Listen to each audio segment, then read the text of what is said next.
So again, I would just like to welcome everybody to our program tonight, Eating Well for Your Mind and Body. We're so happy to have Mindy Komosinsky here. She really does a wonderful job with all our nutrition programs and is our resident expert on healthy eating. Just some things about Mindy to introduce her. Mindy Komosinsky is a registered dietitian and a certified diabetes care and education specialist. She received her Bachelor of Science degree from Rutgers University, and she completed her internship at the Augusta Area Dietetic Internship in Augusta, Georgia. She has been a part of Capitol Health for over 30 years, where her current main duties include individual outpatient nutrition counseling, group diabetes education classes, and presenting programs to the community. Mindy's goal is to encourage healthy eating habits by teaching the skills needed to make positive and gradual changes. Thanks so much, Mindy. Oh, thank you, Marcia, for the introduction, and good evening, and thanks for joining me tonight to discuss eating well for your mind and body, or as I like to call it, mindful eating. And tonight we're going to focus on our brain and mind. I think we sometimes forget that our brain is a very important organ that we need to take care of. So the first part of my talk, I'm going to go over research that has shown how healthy eating may improve our brain health. And then towards the end, I will discuss some mindful eating strategies to help you be more aware of how you eat, which I really think is just as important as what we eat. Okay. Did you know that there actually is a mind diet, or as I prefer to call it, a mind eating plan? Normally, I don't use the term diet very often because I think when many people hear the word diet, it brings up thoughts of restriction and negativity, and diets are usually temporary. So thinking of it as more of an eating style or a plan or an eating pattern, I think is just a more positive way to view how you eat.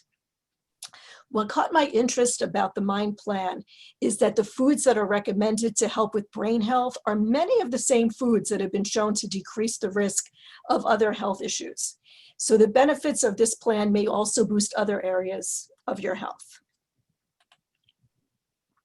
So why the Mind Plan? Life expectancy has increased.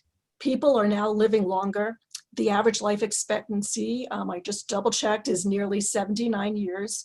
So it has been increasing. And as we age, we often have difficulty remembering, thinking clearly, making decisions, and controlling emotions. So this plan aims to reduce dementia and the decline in brain health that occurs as people get older. So what is the Mind Plan? It combines aspects of two very popular eating plans that you probably have heard about, the Mediterranean plan and also the DASH plan. DASH is an acronym that stands for Dietary Approaches to Stop Hypertension. And these plans have both been associated with lower levels of oxidative stress and inflammation, which are often the causes of many chronic diseases. Of note, the US News and World Report ranks diets every year.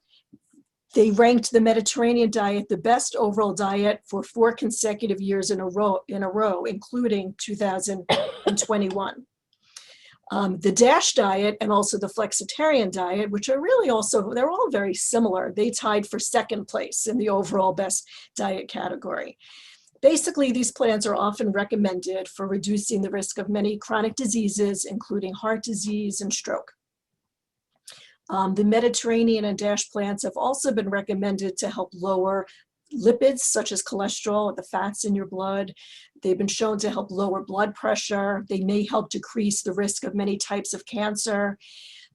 They also may reduce the risk of developing type 2 diabetes and even help manage diabetes. And they've also been shown to decrease the risk of Parkinson's disease and Alzheimer's, arthritis, and increase overall longevity. So there's a lot of benefits to these diets on their own.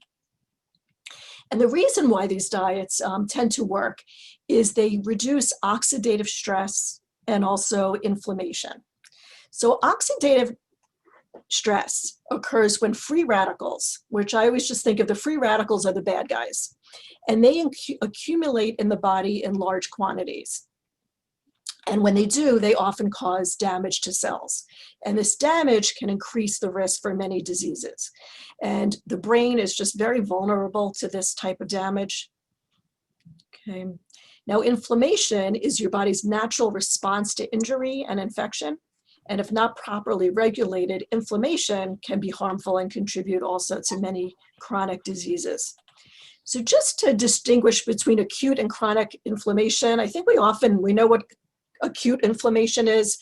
That occurs when we get a burn or a bruise or an infection. It usually just comes and goes for a specific purpose. However, chronic inflammation lingers quietly for months or even years, and it may cause diseases such as heart disease, arthritis, cancer, can affect our brain, as with Alzheimer's disease and Parkinson's disease. Okay. So the researchers that came up with this MIND plan, they combined aspects of the Mediterranean and DASH eating plans and came up with this MIND plan. MIND is actually an acronym for Mediterranean Dash Intervention for Neurodegenerative Delay. Okay, so that's where MIND came up, and it's kind of great because it's focusing on the brain and the mind. And researchers believe that the antioxidant and anti-inflammatory effects of the foods encouraged on this plan may help reduce the risk of dementia and slow the loss of brain function that can occur with aging. Okay. So we talked about how the free radicals are the bad guys. Well, the antioxidants are the good guys. They help to neutralize the free radicals. They act as like a natural turn-off switch. So it switches off those free radicals. So it helps break that chain reaction to stop the damage to cells. Okay, and I don't want to overdo the science involved, but I always feel that when I understand how something works or how it may be helpful, it makes me more likely to follow the plan. So that's why I wanted to go over a little bit of the science, and just so you understand how the foods that contain lots of antioxidants and anti-inflammatory foods might be what really helps to decrease brain disease. Okay, and I thought it was interesting too that the research on the MIND diet was originally published in 2015, but it's still being studied.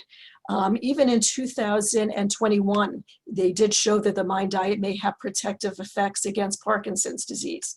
And today, I just get emails every day with current research, and I had read an article that actually showed that the MIND eating pattern has promise in reducing the risk of migraines. And I just thought that was, interesting that I happened to read that today. In one study, the subjects on the MIND diet with the greatest adherence were 36% less likely to have severe headaches compared with participants with the lowest adherence. So I just thought that was interesting that they are really studying this type of eating plan, and it seems to have lots of benefits. And just a few more words on inflammation before we get to the foods to include. While no food can be considered an anti-inflammatory miracle, just some foods do have the capacity to suppress inflammation. And current science advocates overall good nutrition to help enhance your body's immune system and to provide antioxidants to reduce inflammatory stress. Okay, so that's kind of the background on why they came up with the MIND diet and how it works. And now we can get to really what to eat on the MIND plan. So studies show when people ate more of these foods, they had a reduced risk of dementia and Alzheimer's disease. Okay, lower intakes of fruits, vegetables, and fish were seen in individuals with dementia compared with those without the disease. So what are the 10 foods to eat on the MIND diet? Green leafy vegetables, other vegetables, and we're going to talk more about each of these foods in a bit. Berries, nuts, olive oil, whole grains, fish, beans, poultry, and even wine. Okay. The overall goal with this plan is just to include more of these foods. And they're very specific, or they really encourage people that if you're unable to consume the targeted amount of servings, which we're going to discuss on the following slides, don't quit this MIND plan. The study found that the plan lowered Alzheimer's risk by about 35% for people who followed it moderately well, and up to 53% for those who adhered to it rigorously. Okay, the more closely it was followed, the better the impact. And of course, you can eat more than just the 10 foods that were on that list. But those were the foods that really were targeted to increase. So I believe that people do better when they focus on what to add rather than focusing on what to avoid. So we're going to again focus on the positive. So first, what I'm going to do is we're going to talk about each of these foods. After we talk about the foods to include more of and the recommended number of servings, then I will give you some additional strategies on how to add them into your day. Okay, so first up on the list are the green leafy vegetables. And the goal is to aim to eat a serving every day or 6 or more servings per week. That was the goal. And a serving size of your green leafy vegetables would be 1 cup of raw vegetables or 1/2 cup of cooked vegetables. And this would include your spinach, kale, broccoli, cabbage, Brussels sprouts, other cooked greens like collards, Swiss chard, turnip greens. And then there's also all the salad greens, romaine, arugula, and spring mix tend to be my favorites. I also consider baby spinach to be a salad green. So can kale, or really any vegetable actually. If you shred it, you can put it, or cut it up, you can put it in a salad. So those are the green leafy vegetables to try to include. And then there's another category called other vegetables. So the goal for the other vegetables is to eat at least once a day in addition to the leafy vegetable. And these vegetables would include the non-starchy vegetables such as carrots, green beans, cauliflower, asparagus, bell peppers, onions, tomatoes, eggplant, zucchini, beets. I'm sure I missed some, but those are the main ones. And also the starchy vegetables such as potatoes, corn, and peas. And the serving size for the other vegetables was 1/2 cup. Okay. Next, the berries. Berries are naturally very high in antioxidants. Blueberries are especially powerful. You always hear about the blueberries because they contain the antioxidant known as quercetin, which has strong anti-inflammatory properties. And the goal for berries is to aim to eat them 2 times a week. And the serving size would be 1/2 cup of fresh or frozen. Plant foods in general are excellent sources of antioxidants. You're probably familiar with a lot of the antioxidants. They go by, beta carotene and the other carotenoids, lutein, resveratrol, vitamin C, vitamin E, lycopene are all examples of antioxidants. And then for the nuts, the goal is 5 servings or more per week. And the portion sizes of nuts are 1/4 cup of nuts or 2 tablespoons of nut butter. And all nuts have antioxidant properties, but walnuts really contain twice as much antioxidants as the equivalent amount of most other nuts. Pecans and almonds are also great choices. I always remember the acronym PAW, pecans, almonds, and walnuts for the ones that tend to be, the healthiest. You just don't want to overdo the portion sizes of nuts. They're very healthy, but they are high in fat, so they are also high in calories. So you just want to watch the portions. And studies show that just 7 walnuts a day is all it takes to really get the benefits. Olive oil was the main fat that was really encouraged to use as the main cooking oil and for salad dressings. If you don't like the taste of olive oil in some of your recipes, or you're going to be cooking with a very high heat, then canola oil is also a good choice. They're both high in omega-3 fatty acids, and they don't contain any trans fats. Okay, and the serving size is 2 teaspoons, 2 servings a day. So to aim to get more of the olive oil. Whole grains is also on the list, and the goal for whole grains is 3 servings per day. And there's lots of different whole grains. The ones that I highlighted here were oatmeal, quinoa, brown rice, barley, whole wheat pasta, and other whole wheats and whole grain breads. And the serving size would be either 1 slice of bread or 1/2 cup of rice, pasta, quinoa, or other grains. And remember, that's just 1 serving. That doesn't mean that's all you can have, but you want to get in your 3 servings a day. So that would be a portion for 1 serving. Beans are high in protein and fiber. Black beans in particular have a lot of antioxidants because of their dark skins. Usually the darker colors of your foods and fruits and vegetables tend to have more antioxidants. And the goal for beans is to include at least in 4 meals per week. Try to get 4 servings of beans in per week. A serving size is a half a cup of cooked beans and includes all beans, lentils, soybeans, whether they're dried and you soak them yourself and cook them, or you get canned beans. They're all good choices. Okay. And fish. The goal for fish is to eat at least once per week. The serving size is 3 ounces.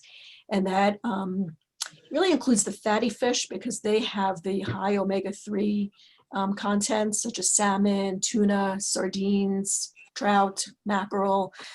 Research shows that the omega-3 fatty acids reduce inflammation and may lower the risk of chronic disease. They also have a positive effect on mood, anxiety, and depression. So another positive.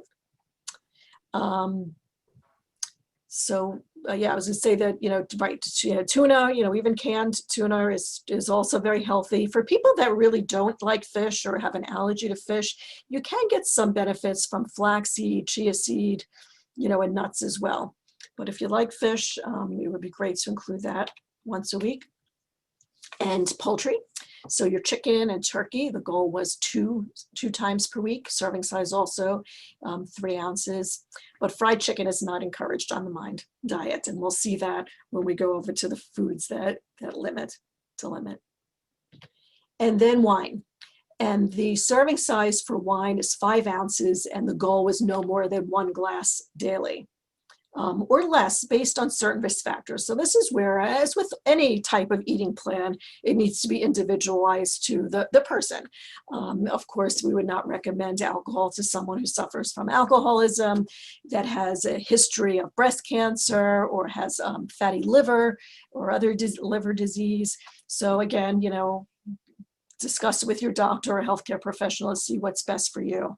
We do know from a lot of research that alcohol consumption has increased during the pandemic. So keep in mind, if you are drinking as a way to deal with your emotions or stress, you may want to seek other healthy coping behaviors for that too, especially in excess. In this case, more alcohol does not improve health. We know that excess alcohol consumption can negatively affect your health. Also, we often think that it makes you feel good, but it actually is a depressant. It lowers levels of serotonin in the brain and can negatively impact the quality of your sleep, which can make your mood worse the next day. So not to be a downer, I think that 1 glass of 5-ounce glass of wine, can be quite enjoyable, but just don't want people to think if some is good, more is better. So those are the 10 foods to increase or to include on the MIND eating plan. They also in this plan had 5 foods to limit. Okay, so what did they show was best to cut out? Butter and margarine, cheese, red meat, fried foods, pastries and sweets, including soda and sugary drinks. Okay, and we'll talk about why on the next slide. Okay, so the reason is that these foods tend to contain saturated fats and trans fats. And research has shown that trans fats are clearly associated with all sorts of diseases, including heart disease and Alzheimer's disease. Research on saturated fats are a little less clear. Animal research and observational studies suggest that consuming saturated fats in excess is associated with poor brain health. Foods that are higher in saturated fat, such as red meats, full-fat dairy, butter, cheese, pastries, and sweets, should be limited or avoided, as they have been, linked to increased dementia. They tend to turn on that inflammatory process that we were talking about before. Trans fats, that's always what we think of when we think of your margarines, especially stick margarines have more of the trans fats. So they really stopped making a lot of those. And now if you do get the soft margarine spreads in a tub and the first ingredient is a liquid vegetable oil, they should be low or trans fat free. And shortening, which isn't used as much anymore, but shortening also is very high in trans fats. Okay, so here we are. Yes, butter and margarine. The goal for butter and margarine was to eat less than 1 tablespoon per day. And try using olive oil as your main cooking fat. Even try dipping your bread in olive oil with some herbs. And when you do use these fats, just use them sparingly. Okay, next up, cheese. This is the one that makes me the saddest, is to limit full fat cheese to one once a week. 1 ounce per week is really what they recommend. Reduced fat cheeses might be a little bit of a better choice, just because they'll have less of the saturated fat. And I think, of course, the portions are key. Red meat, especially processed meats like hot dogs, sausage, and bacon, are particularly high in saturated fat. But the goal overall for red meat is to aim for no more than 3 ounces each week. So again, it's not, excluding it completely, but those would be good to limit and try to focus more on the chicken and fish and beans and meatless meals. And then the fried food. So the goal for fried food was to limit to less than once per week, especially the kind from fast food restaurants, because we know that they're not deep frying in olive oil. Usually they do use fats that are more saturated or trans fats, because that is how things tend to get crispy. If you want to try frying or oven baking with some coating on it, that's just, I find, a good substitute instead of having the fried foods that are deep fried, and you kind of get that nice crunchy coating. And pastries and sweets. Okay, so the goal was to limit to no more than 4 times per week. That includes, all these, tasty treats, right? The ice cream, cookies, brownies, cakes, donuts. And I really think portion sizes are always the key, which is why I like to end my presentation with the strategies for mindful eating. Also, what happens when we're told to avoid something? For many people, we want it more. So I don't like to keep foods off limit. I like you to be able to include them in small quantities, so that you get that enjoyment from it too. So think of that too. Instead of thinking of not having them, just try to focus incorporating more of the foods that provide health benefits, and you'll likely be able to reduce your consumption of some of these treats to a level that helps you achieve that balance. Now, chocolate was not included in the Mind Diet research. However, I had this slide in another presentation when I did something similar a couple of years ago, and I decided to keep it in, to add it to this presentation as well, because we just talked about limiting the sweets, right? And I wanted to give you something positive, something that, that I think is enjoyable, but also has more health benefits, right? For those of us who like a sweet treat, especially after a meal, I think dark chocolate is just a much more healthful option. It's actually high in antioxidants. And as the list of benefits show on this slide, it may even protect against age-related memory loss from other studies. So as with everything, I think it's fine to enjoy some dark chocolate in moderation. I actually put dark chocolate, they say 60% cacao or higher content is considered desirable. The higher, the better. I even like Ghirardelli has chocolate chips that I put in a little 1 ounce shot glass, and I find that that's the perfect amount for me to end my my dinner meal with. And because I do it, quite frequently, I feel like I get my chocolate fix in, and I'm not looking for other sweets. So I just wanted to add that in, even though it's not technically part of the Mind Eating plan. And so now we've talked about the foods that are on the Mind plan and that we should limit. And I just wanted to focus a little bit more on how to add these foods in, because it's one thing to know, what to do, but right, it's a whole nother thing to actually practice it and to do it.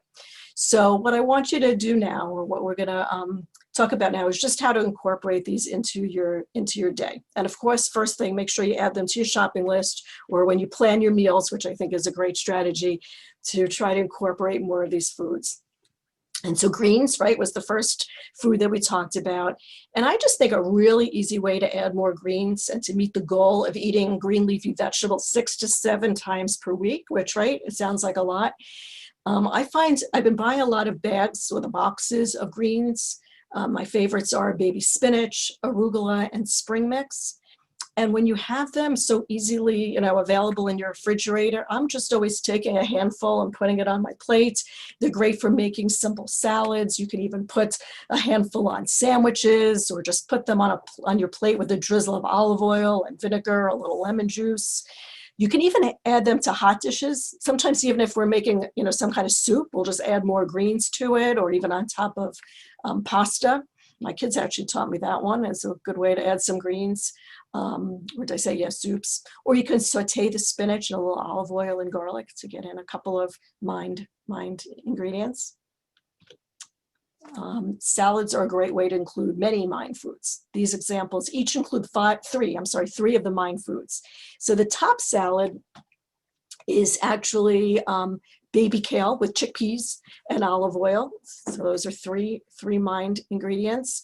The easiest salad that I make often is just baby spinach. Let me get my laser pointer. This one right here is just taking baby spinach, putting on the plates. I'll add a little bit of nuts. I love, the pecans, almonds, or walnuts, a little bit of craisins or raisins, and it's just a really nice, easy salad. Adding berries to a salad and nuts also checks off 3 of your mind foods in one meal. If you think about the berries, well, the nuts, the greens, and then if you put a little olive oil on it, you're including quite a few mind foods. You can try adding black beans, tomatoes, corn, and avocado to your greens. It makes it a little bit more of a hearty salad, and you're including some more mind ingredients. You can add chicken or tuna to your salad, and then it really becomes, a full meal. Or even hard-boiled eggs. Eggs are very low in saturated fat, so they can be, definitely included in a healthy eating plan. I think also that people will eat more vegetables if they taste good and if they know what to do with them. So one way to prepare vegetables, my favorite way, is to roast them in the oven. And if you just put them on a pan, I think the roasted vegetables taste best with fresh vegetables. But if you cut them up, put them on a pan, drizzle them with a little oil, put them in a hot oven. I usually do 400 to 425 degrees for about 20 to 30 minutes. After about halfway, flip the vegetables over just so they get a little browns, a little caramelized. The sweetness comes out. You can add whatever seasonings or flavorings that you like.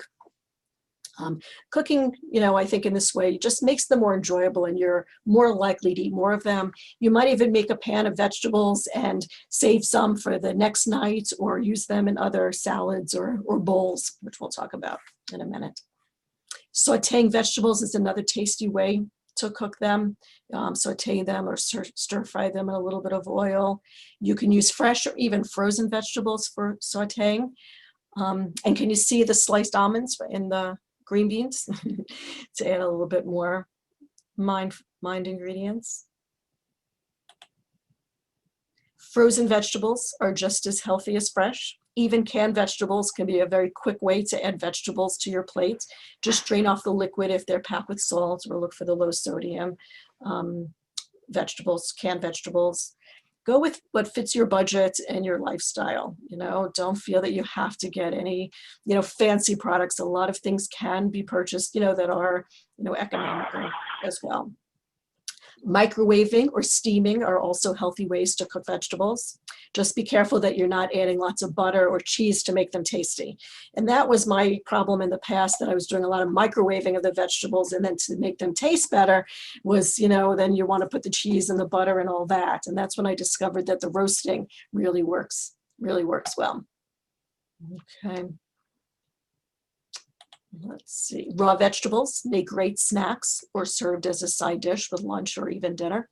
With a little hummus to dip them in is a great way to eat vegetables. I love to buy the bags of the little baby peppers, because I just rinse them, or they might even come rinsed, and I put them in a little bag, and sometimes I take them with me for lunch.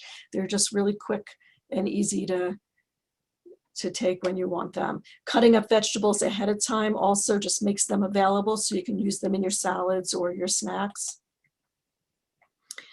You can buy berries. Now let's talk about berries. Berries come, fresh or frozen. So when they're not in season, frozen can be very handy. You can use them on their own as a snack, your berries, or you can add them to yogurt, cereal, salads, or smoothies.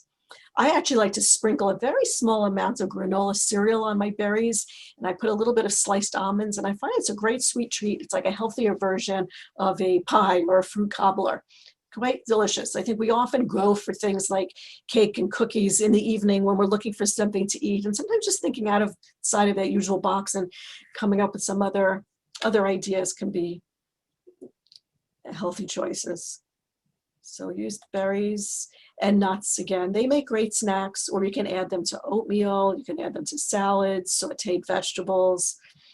They're very convenient. They don't need refrigeration. They're great for putting in little snack size bags or containers and bringing them with work or when you're going on errands. Very handy. Whole grains. So aim to include whole grains such as quinoa, oatmeal. Old-fashioned or steel cut would be the least processed and have more health benefits. Brown rice, whole grain crackers like a Triscuit type crackers are high in fiber. Whole grain breads and cereals. It might even be helpful to make a batch of quinoa and then use it for meals or snacks throughout the week. I find when I have it already prepared, I might eat it hot the first day and then it's in the refrigerator. So when I'm making my salad and I'm putting in, my vegetables or my nuts, beans, I sprinkle a little bit of the leftover quinoa on top, and I find it gives some nice whole grain to it. Okay. Remember, the goal for beans is to include them in at least 4 meals per week, which can be like every other day. So examples are like your pinto beans, black beans, kidney, garbanzo, also known as chickpeas.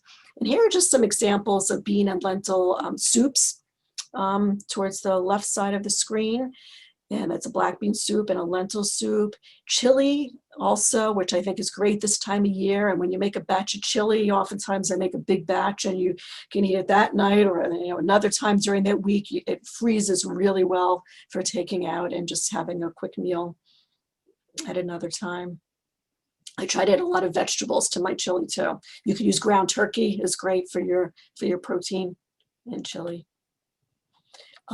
Here are some examples of bean or lentil salads. I was just hoping that some of these ideas will give you inspiration. I think when food hopefully looks good to you, you might want to try to find some good recipes for it. So, lentil salads, bean salads, again, with the black beans and avocado and peppers or onions, and like an Italian type vinaigrette dressing is delicious. Or this was like a 3-bean salad, kind of an updated version with the chickpeas and green beans and the red beans. I just thought that looks great as well.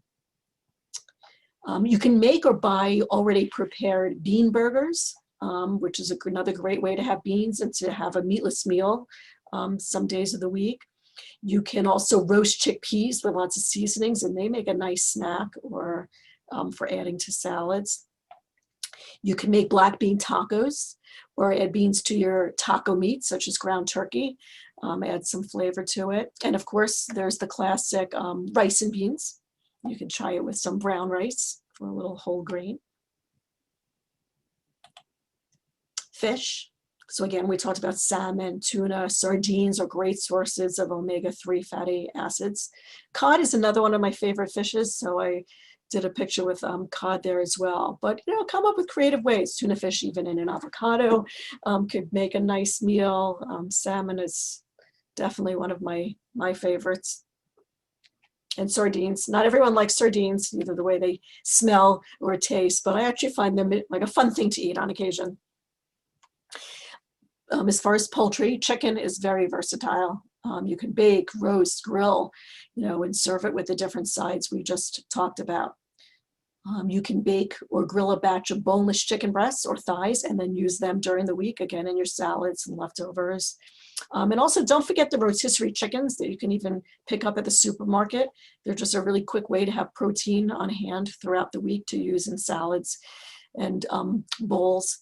Or, on a Sunday, sometimes just putting in that whole chicken in the oven and enjoying the way it smells and also having it to eat off the rest of the week is great. So bowls, I mentioned bowls a couple of times. Bowls seem to be the new thing. I don't know, it's been, I guess, around for a few years, but sometimes you hear them as veggie bowls, sometimes they call them grain bowls. But really, I think just the way to plan a bowl or turn your leftovers, I think this is a great way to turn leftovers from the week into veggie bowls. Combine your leftover vegetables, protein, and grains in a bowl, basically. And you can always add a handful of greens, which is an easy way to do it, like we talked about before. If you have leftover chicken, if you have leftover quinoa, I mean, you can see here, it's really just, whatever you have on hand, you can make them just a bowl right fresh, or, there are great ways to use leftovers. I often do things like this for my lunch, that I'll put in some of the bag greens, and then I just put whatever leftovers I have into a bowl, or a reusable container is what I take to work. I usually put a little dressing on the side, a little lemon and oil dressing is really delicious. It really perks up a lot of simple meals and foods. My favorite meal planning approach is the plate method. So I added this, it usually goes in most of my presentations. I just think it's an easy tool for us to keep in mind. And I think it goes very nicely with the MIND method. So as you can see with this plate method, half the plate is loaded up with those non-starchy vegetables, right? Showing here the broccoli and some other greens. A quarter of the plate would be the protein. In this case, it's looks like chicken or turkey. And then the other quarter of the plate would be your whole grain. Okay, it's just an easy tool to use when planning meals and putting the food on your plate. And this plate happened to have many of the MIND foods, right? The chicken or turkey and the brown rice. We'll say it's brown rice. It looks like brown rice, and nuts. And actually the two dark, green leafy vegetables, the salad and the broccoli. And then I happened to come across this slide the other day when I was working on my presentation, and I got happy, I got excited, because it combined the plate method, which I've always loved, with the MIND eating plan. So I thought it was a really nice, and I wanted to show it to you here. And I did put the link in the comments in the chat box.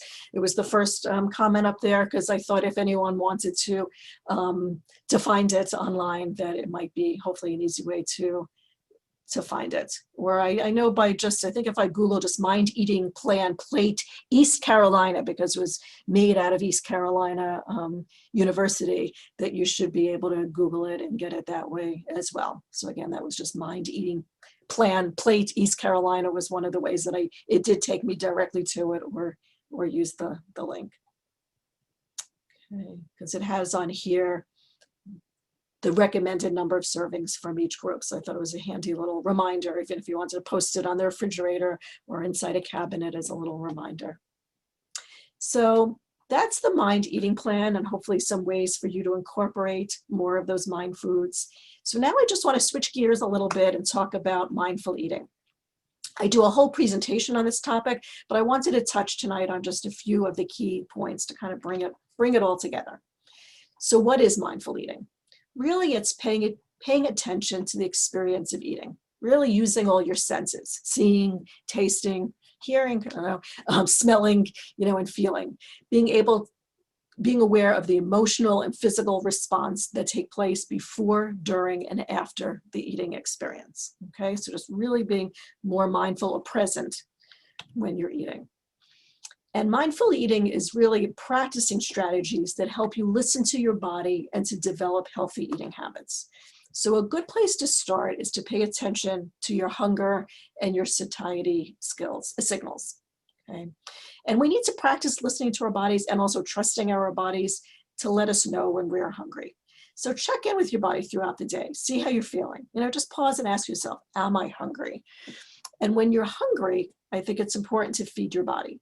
Okay, it's best not to wait until you're starving, because when we're starving, usually we tend to eat more, and we eat quicker, and we eat more, and we're more likely to overeat.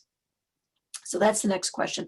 And these are things that you might not even be aware that you're doing. So that's why I like to bring them up. It's something to think about maybe over the next week or so, is just to start to pay attention to how quickly you eat. And it usually happens when we're very hungry or in a hurry. Also think about, maybe some of my portions large. Oftentimes when we eat quickly, we often also eat larger portions. And we're going to talk a little bit about why. Okay, why it's so easy to eat more than we need. Your stomach, when it's empty, really isn't very big. It's only about the size of your fist. Okay, when it's empty. It does stretch so it can hold more food. But keep in mind that it takes, once the food goes to your stomach, it takes about 20 minutes for your stomach to tell your brain that you're full. And that's a really long time, 20 minutes. So it's so easy to eat more than we need, especially when we eat quickly. So be patient, and you will find that you feel satisfied without feeling stuffed and uncomfortable after. Because right, when we eat fast and then sometimes we think we're still hungry and we might go back for some more, and then it doesn't hit us right till later, and then you're like, oh geez, now I'm uncomfortable, now I'm stuffed. So eating slowly can really help with this. So some tips for slowing down and enjoying your food is just, when you sit down, look at your food, smell it, chew it slowly, really taste it.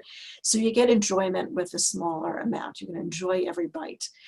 Practice putting your fork down between bites, taking sips of your water between bites. If you're with others, conversation between your bites can also just help you slow down and hopefully, be more mindful of your hunger and your fullness cues.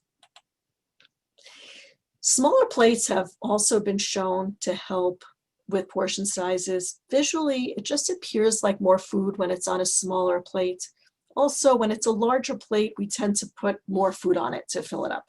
So try using your salad plates or your smaller plates and see if it does help you to eat smaller portions. Do you always finish everything on your plate? I understand why this is so difficult for people. We hate to waste food, and I totally understand that. However, I read something once that really had an impact on me. It said, if you eat everything on your plate, just because you don't want to throw it away, you're using your body as a garbage can. The extra food won't hurt the garbage can. However, it can hurt your health. Of course, a great alternative would be to pack it up and have it for another meal. But if there's not enough to save, it's okay to throw it away. Your health really is the most important thing. So keep that in mind. I know that's hard for a lot of people, but you want to pay attention to your body, and when you're full, it's best to stop eating. Now let's focus on the reasons why we may eat when we're not really hungry. Okay, do you ever eat when you're bored, out of habit, someone else is eating, to stay awake watching a TV show? Okay. How about do you comfort yourself with food? Do you eat when you're stressed, anxious, lonely, depressed? We really need to explore the reasons why we eat when we're not hungry. If you eat because of emotions frequently, you may consider, keeping a food emotion journal where you would write down everything you eat, maybe just for 3 or 5 days, and just to assess it, see what you find out. I always say it's not about being critical at all. It's just learning, why we do certain things. So sometimes writing it out and seeing, when you reach for food and how you're feeling can just really, help you to see those patterns. And then think about other activities that you can do when you're not hungry. It's important to learn and practice healthy coping strategies.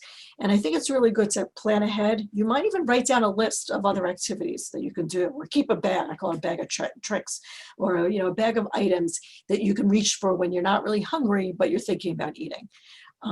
You might have a book in there. You might listen to music. If you like to do any crafts or hobbies, that would be good to have on hand. Do some sort of self-care activity, whether it's a bath or a face mask, or polish your nails, or go for a walk. Physical activity, hand weights are great things to do too. As I say, yoga or chair yoga, meditating are all great strategies to do when you're not really hungry. And we knew that good nutrition, right, was important for our bodies. And now we have another motivation, right, for trying to improve our food choices, our brain. And I just think it's so important to focus on the positive to keep your brain healthy and happy. So to sum up, make a plan to include more of the mind foods. Remember that you don't have to follow it exactly to get some benefit. Practice some of the mindful eating strategies we just talked about. And remember, I think it's so important, remember that making changes takes time and practice. Small steps can really make a big difference. So again, don't feel that you have to do everything at once. And last, but certainly not least, be kind to yourself. Okay, so when you don't reach a goal or you fall off track, don't be hard on yourself or use negative words towards yourself, because that's not very motivating. I really want us all to practice talking to ourselves the way we would talk with a close friend. remember, it's not about being perfect, and just to treat yourself with self-compassion, especially during these stressful times. I always say I never want nutrition or people's desire to eat well to make them unhappy or miserable. I want you to keep it positive and just come up with little strategies. Hopefully you got some strategies and some ideas on foods to choose. And I know I do, I'll stop my slide in a minute because I don't, oh yeah, maybe I can see the chat while I'm doing the questions. Mindy, before we take questions, I just wanted to remind everybody, if you could kindly fill out the evaluation survey. I put the link, it says Survey Monkey, in the chat box several times. Also, the recording link, if you want to see the recording, it usually takes a few days for it to get posted. I put that link too. It's the capitalhealth.org/community-ed link that's in the chat box. So I just wanted to let everybody know that. I know somebody had asked about getting the presentation. We might have to work on that on our end because Mindy's presentation is large. It can be difficult to get out, but we'll try our best. Mindy yeah, can you know what? And I'll see, because I know in the past, I was able to send it as a PDF. I wonder if that would make it any smaller to send it in we could try that. Yeah, we could definitely try that. You could send it to me, and then if anybody wants it, they can contact me. I'll put my email address in the box here in case anyone wants to reach me. Right. Yeah. Yes. Okay, great. And I was just looking, I was wondering if there was one more thing I was going to talk about, if it wasn't, I don't think anyone did ask, but let's see. Okay. Well, let's see. The questions were that I have here, and thank you so much, everybody, for coming and for listening. I wish I could see you all, but what would be a good alternative to someone with nut allergies? So, I mean, I would just really focus on a lot of the other foods that were in the mind, the mind plan, as far as getting the protein and getting the healthy fats. I think also things like avocado and, and the beans are also really good choices, and your olive oil. So probably, I don't know if seeds are not a problem, you could try things like flaxseed or, I'm not thinking of what's the other, sunflower seeds is an option. Sometimes people, it's just, whether or not it's allergic to the peanuts, which is really a legume. So that could be sometimes an option too, if it's just a tree nut allergy. Someone asked if Ezekiel sprouted bread is okay, whole grain. Sure, absolutely, yes. If you like it and you can afford it, definitely enjoy it. Yes, it is a very healthy whole grain. Okay, that's good. Oh, or black bean brownies without refined sugar using maple syrup. Okay. Sure. I think that when you cut back on the sugar and you're adding healthy ingredients, that's fine, especially if you enjoy it that way. I mean, sugar is sugar. So maple syrup, honey, they really are all, even though they're natural, can trigger an inflammatory response, which is why they really recommend that the sweets be limited. They tend to increase, our production of insulin, which can lead to more inflammation. Again, it's not that you can't have it. I would say watch the portion sizes. And if you like the black bean, it's something I've always wanted to try and never did, enjoy it. If you prefer the regular sometimes, and again, just watch the portions or how often, I want you to be able to, when you have it, to really enjoy it as well. But I think that's a good way to help make it a little bit more healthy. Oh, someone asked, how about kale or spinach smoothie? Sure. I mean, smoothies, I think, are a great way to add a lot of these mind ingredients, because you can put in there the greens, the dark greens, you can put in there the fruits, you might even put in it some sort of nuts or peanut butter. So I think it's a great way to add a lot of the mind ingredients. The only thing is, I tell for some people, is just do they keep you full? And some people, if they add a lot of fruit to them, it's more, just as far as my patients with diabetes or increased blood sugars, you just want to overall count, or not overdo the amount of carb portions at that one time. But, within the portions, and if it has the mindful ingredients, yeah, absolutely. That would be great. Oh, as far as olive oils, okay, good question. So many olive oils on the store shelves, any one better than the other. They're really all okay. I mean, I think the extra virgin is great when you want to have that full olive oil taste. I think it's a good choice. It's great for salads, for dipping bread, but it also can be more expensive. So I think it's fine to get the regular, olive oil, or even for cooking. As far as organic, I mean, I'm not one that, buys, organic necessarily. I don't think it necessarily is healthier, or it's been shown to increase or prolong life. So it's not something that you have to do. If you do feel better about it, and again, can afford it, I think that that's, absolutely fine. But I do think just the olive oil and the canola oil is a good alternative as well. Raw vegetables as healthful as cooked. It's interesting. I think just eat any vegetable the way you enjoy it, mix it up, have them different ways. Some vegetables, they say, right, are better when they're cooked, and some lose nutrients, the nutrients are more intensified. They actually say tomatoes actually provide your body with more lutein when they are cooked. More of the antioxidants are available. So I think that both are good, and for variety, just have what you like whenever, depending on the situation, enjoy the salads, enjoy them cooked any way you liked it. Digestive too, I mentioned, everyone is such an individual. And I do realize too, just because I've been seeing a lot more people with gastrointestinal issues, that some people have a hard time eating some of these mind foods. A lot of foods that are high in fiber, your fruits, vegetables, beans. Sometimes in certain people's digestive systems, especially if you have irritable bowel disease, they can cause gas and bloating. So again, I think everyone needs to individualize and eat the foods that they can tolerate. And if that is an issue, that might be something to discuss with your doctor, or to schedule an individual appointment with me, that we can work out some of the foods that are on the Mind Plan that are easier to tolerate. So yeah, are pine nuts healthy? So yeah, I think that they're nuts, and they're also, I think that they are. Again, I always say, overall, watch the portion sizes. They're high in fat, but I think it's a great way to add a little flavor. I sometimes like to add them when I am roasting vegetables or putting a little bit on a salad. So I think that that's a good choice. You guys are good. Oh, is there a handout for this presentation? Is it possible to write salient points down? Yeah, and Marcia, I don't know, is there a way to send out a handout?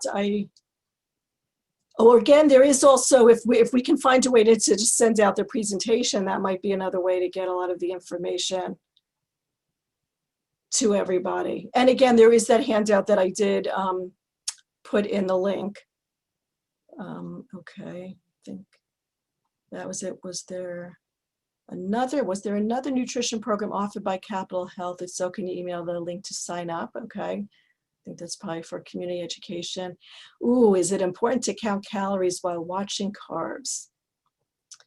Good question. I tend to not be in the dietitian group that tends to encourage counting calories.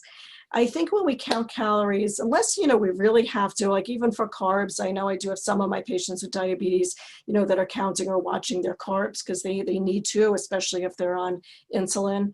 But I don't want people to get that detailed about everything that they put in their mouth, because I really do think that then it becomes a diet.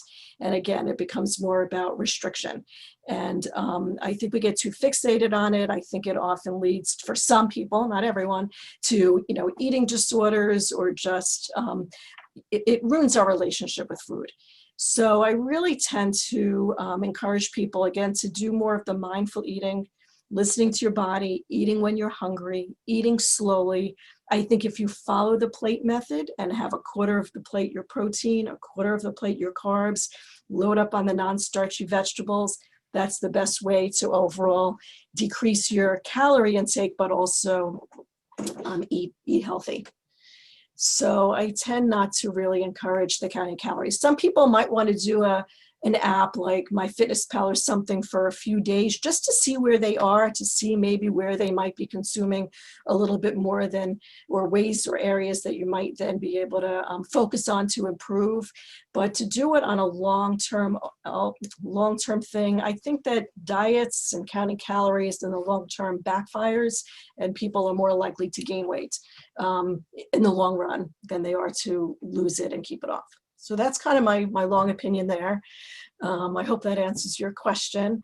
And then gluten-free options. So a lot of the Mind foods are gluten-free. If you think about, gluten is only found in wheat, barley, and rye. It's the protein part of those foods. So people that have celiac disease, it's best that they avoid gluten. Some people are gluten intolerant, so they, avoid it. They feel better when they're not consuming gluten. But all these foods are all gluten-free. I'm just thinking I should look at the list. But all your fruits are gluten-free. Vegetables are all gluten-free. Beans are gluten-free. Quinoa is gluten-free. Nuts are gluten-free. I'm trying to think, other than the whole grains, and then you would just choose the gluten-free grains within that group. Really, everything pretty much was gluten-free. So I always say try to focus more on the gluten-free whole foods whenever you can. Yeah, and someone just wrote, do you think that Weight Watchers is a good program to follow? And I think a lot of people have been successful with Weight Watchers, and I think it's also an individual thing. Some people do really well with it. I think to try to go into it, if it's something that you've done and you were successful or you want to try, is to try to go, it's hard though, to go into it thinking of it that it's not a diet. I know that's hard to do because there are restrictions, and again, there's that counting aspect of it, which is why it's not always like a long-term approach. I mean, I like that vegetables are free and fruits are free. I think that a lot of their principles are healthy, but try to pair some of that up with just the mindful eating strategies. And sometimes it is just listening to our body a little more. And just to end, and I know when asked, so I probably shouldn't even bring it up, but I thought for sure someone was going to ask me about the supplements that you see advertised on commercials practically every single night, right? You see the Noriva, I think, and Prevagen commercials. Noriva is the one that's advertised by Noriva Plus, they call it, by the neuroscientist Mayim Bialik, which is also known as Amy Fowler for you Big Bang Theory fans. And she, says that she is, and I guess her schooling was that she's a scientist, a neuroscientist. But really, there has not been evidence that shows that these supplements really do what they claim that they do. And they are expensive. As a matter of fact, there have been even lawsuits, and they've had to change how they market them because they haven't been shown to be effective as far as the brain and memory. So again, I think it's always best to focus on real foods. You know what you're getting. There was even some of the studies showed that what they put on the label wasn't even in the product, and sometimes there were other things that weren't even on the label. There's really no FDA regulation of supplements, so it's kind of a free-for-all. They're not always very accurate. So even though no one asked, I think most probably not necessary to spend your money on those. And someone wrote, are diet drinks and sodas okay to drink? I think in moderation, sure. They really haven't been any studies that shown any definite harm. I always think moderation. I always encourage people to drink more water. We know that has nothing artificial. It quenches our thirst the best, no calories. So try to drink lots of water. I find if you keep a container nearby, I find if I drink from my metal straw, I just drink so much more throughout the day that's the best choice. But sometimes we want something with a little flavor. And I think that having a diet soda on occasion or something sweet with an artificial sweetener, that would be okay. That would be fine. Okay. Ooh, keep them coming. Is yogurt okay to eat? Should it be limited? Yeah, oops, it's interesting. Oh, and I just stopped my chat box. Let me see if I can open that back up. Let me just stop my share. I think I might be able to see the chat box, but yes. I think yogurt is great. I think yogurt provides our body with calcium, with protein, and with probiotics, which are healthy, the healthy bacteria, which is important for our gut. So I think it makes a great, great snack or part of a meal. So absolutely enjoy yogurt. I don't think it needs to be limited. I think even once per day would be great. Now, some do have more sugar in them, so that might be just a concern as far as, high sugary foods, but even like the little containers, I love even just Activa or different things. I think they're great. The like Chobani, the Greek yogurts have more protein, so I think that's a really healthy choice as well. Is that all? I think that's all. That was a lot. You guys were great. Thank you for your questions and for coming. Really, this was a nice big group. So I hope it was helpful. And again, I hope you don't feel overwhelmed. I always say that's not my idea, is to overwhelm you. I really want you just to think of a few ways that maybe you can add some more greens here and there, add some more berries, have some nuts. Think of some ways to include them in your day, and that will be hopefully helpful.